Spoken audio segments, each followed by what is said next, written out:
మహిళా సాధికారత దిశగా తెలంగాణ సర్కార్ అడుగులు వేస్తుంది. 1 కోటి మంది మహిళలను కోటేశ్వరులను చేయడమే లక్ష్యంగా సీఎం రేవంత్ రెడ్డి వివిధ పథకాలు ప్రారంభిస్తున్నారు. ఇందులో భాగంగా అంతర్జాతీయ మహిళా దినోత్సవం సందర్భంగా ఇవాళ ఇందిరా మహిళా శక్తి బస్సులను ప్రారంభించబోతుంది రేవంత్ ప్రభుత్వం. అదేవిధంగా ఆర్టీసీ ఉద్యోగులకు 2.5% డిఏ అమలు చేయనుంది.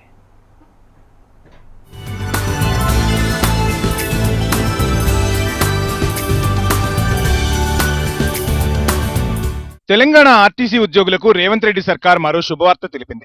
ఆర్టీసీ యాజమాన్యంతో చర్చించి ఆర్టీసీ ఉద్యోగులకు 2.5% డిఏ ప్రకటించింది. 2.5% డిఏ వల్ల ఆర్టీసీపై ప్రతి నెల 3.6 కోట్ల భారం పడనుందని మంత్రి పొన్నం ప్రభాకర్ చెప్పారు. మహాలక్ష్మి పథకం ప్రారంభించిన తర్వాత ఇప్పటి వరకు 150 కోట్ల మంది మహిళలు ఉచితంగా ప్రయాణం చేశారు. దాదాపు 5,000 కోట్ల విలువైన ప్రయాణాన్ని మహిళలు ఉచితంగా వినియోగించుకున్నట్లు మంత్రి పొన్నం ప్రభాకర్ వెల్లడించారు. మహాలక్ష్మి పథకం ప్రారంభం తర్వాత ప్రతిరోజు దాదాపు 14 లక్షల మంది మహిళలు అదనంగా ప్రయాణం చేస్తున్నారు.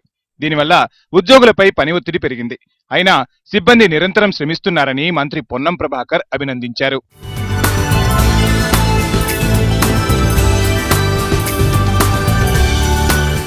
మంత్రి పొన్నం ప్రభాకర్ మదిలో నుంచి వచ్చిన వినూత్న ఆలోచన మహిళా దినోత్సవం సందర్భంగా మార్చి 8న అమల్లోకి రానుంది.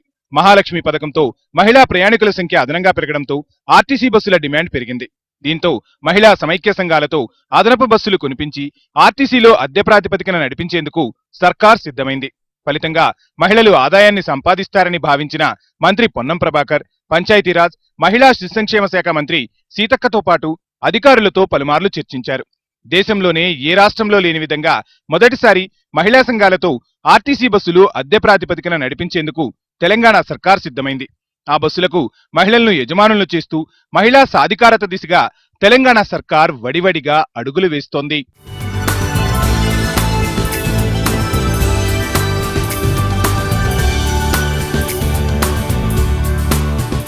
రాష్ట్ర ప్రభుత్వం 1 కోటి మంది మహిళలను కోటీశ్వర్లను చేయడమే లక్ష్యంగా వివిధ పథకాలను ఇప్పటికే అమల్లోకి తీసుకొచ్చింది. మహిళా దినోత్సవం సందర్భంగా ఇందిరా మహిళా శక్తి ద్వారా మొత్తం 600 బస్సులు మహిళా సమైక్య సంఘాల ద్వారా ఆర్టీసీతో అద్దె ప్రాతిపదికన ఒప్పందం జరిగింది.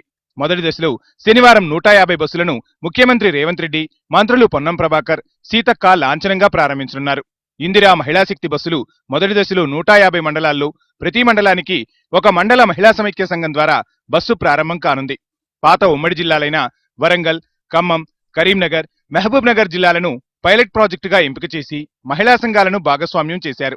మండల మహిళా సమైక్యల ద్వారా కొనుగోలు చేసిన ఇందిరా మహిళా ఆర్టీసీ బస్సులతో ప్రయాణికులకు ఉపశమనం కలగనుంది. మహిళా ప్రయాణికులకు కూడా ఇబ్బందులు తొలగనున్నాయి.